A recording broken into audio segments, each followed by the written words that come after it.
Hello ladies and gentlemen, and thank you for listening to Mr. Laxton's video on these Algebra 2 2.7 notes. I'm going to be honest with you, this 2.7 is a little bit of a tough one. Students kind of struggle with this one at first, but we're going to do a lot of examples like this. We're going to look at a bunch of them, so we hopefully make some sense out of this. Okay, so here's kind of a new thing. You haven't seen, this is one of the new things that you haven't even seen, period.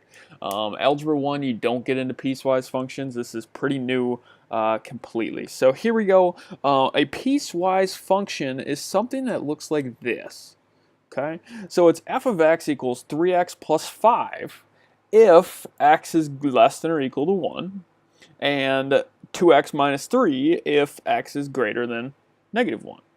Okay, so there's two different parts and there's two different what we call domains. All right, so these guys go along here. This 3x plus 5, you only do that when x is less than or equal to negative 1.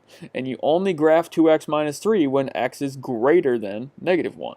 Okay, so these guys are a little bit tough, but there's kind of two parts, and that's why they're piecewise functions, because they have two different pieces. All right, so as these first ones, we're just asked to evaluate the function for x equals negative 3, negative 1, and 2. Okay, so that's why I have f of negative 3, f of negative 1, and f of 2. But it's tricky. You need to ask yourself, which one of these do I plug it into? Do I plug it into the 3x plus 5, or do I plug it into the 2x minus 3? So if I look at this first one, they're asking me find f of negative 3. And I have to look here, when does negative 3 fit into this domain? And if I look, I only do this 3x plus 5 when x is less than or equal to negative 1. So if I look at this x, negative 3 is less than or equal to negative 1. So I'm going to plug it into this 3x plus 5. Okay, so this I plug into the 3x plus 5. And now I just go through and plug in negative 3 here.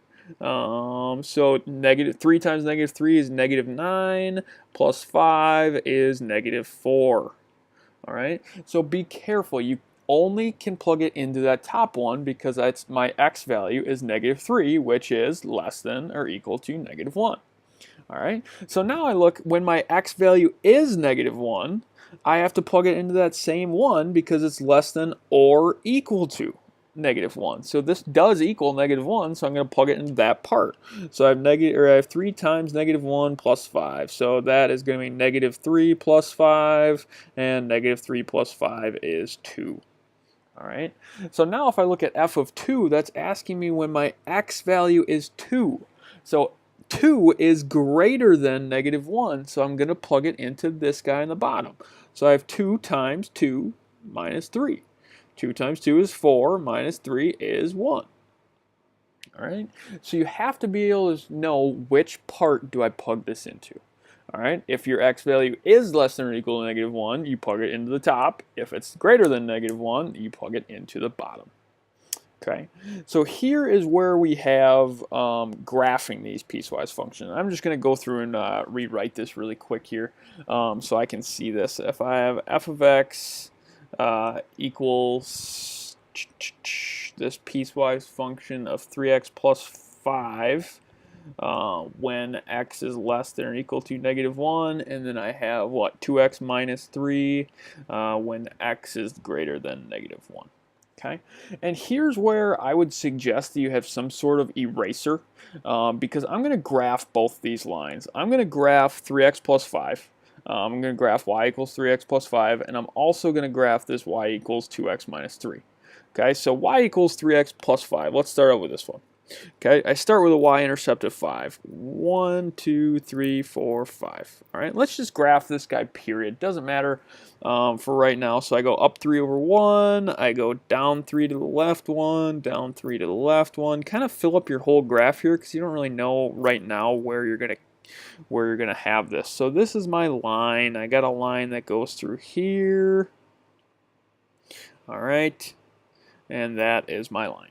All right, now I'm going to go through and graph this guy down here, the 2x minus 3. So that's got a y-intercept of negative 3, and it's got a slope of up 2 over 1, up 2 over 1, up 2 over 1, up 2 over 1, down 2 left 1, down 2 left 1.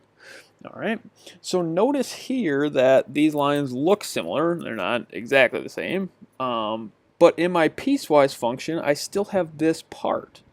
Okay, so I take this green guy, and this is where you should have a pencil or some sort of eraser to erase here, is that now I need to graph this green line only when x is less than or equal to -1. So I look at where is my x -1. So if I go over -1, that's right here, and that's right here on this line. Okay, and now I'm going to take my eraser. Oh, and my eraser erased my whole thing, and so I start right here and I just go down from there. Okay, so it starts at -1 and I only graph it when it's less than that. Okay, now look at these x values. This x value is -2, this x value is -3, -4, -5, -6.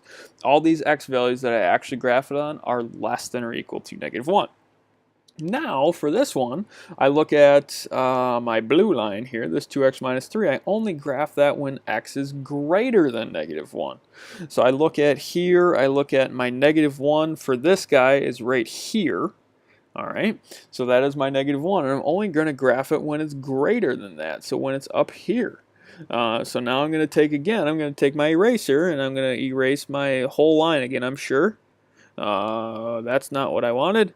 There we go. And I'm also going to erase this dot, because at that dot, and I'm going to try to find that, it's going to be an open dot there. Because look at here, it's not equal to, it's just greater than. So now I have this line coming through here, and so on from there. Okay, so notice that I only graph parts of these lines. I only graph pieces of these lines. So it's a little bit tricky. And I know this is only one quick example, but I like to do it like that. Graph both those graph both lines, y equals mx plus b, and then once you have those, then you kind of erase where it actually looks at to graph. So you only graph the green one when it's less than or equal to -1, and you only graph the blue one when it is greater than -1. All right, so I know that's a little bit difficult. We're going to look into more examples of those, I promise. Do your best and come find me if you have any questions. Thank you for listening to this video, and we'll see you in a bit.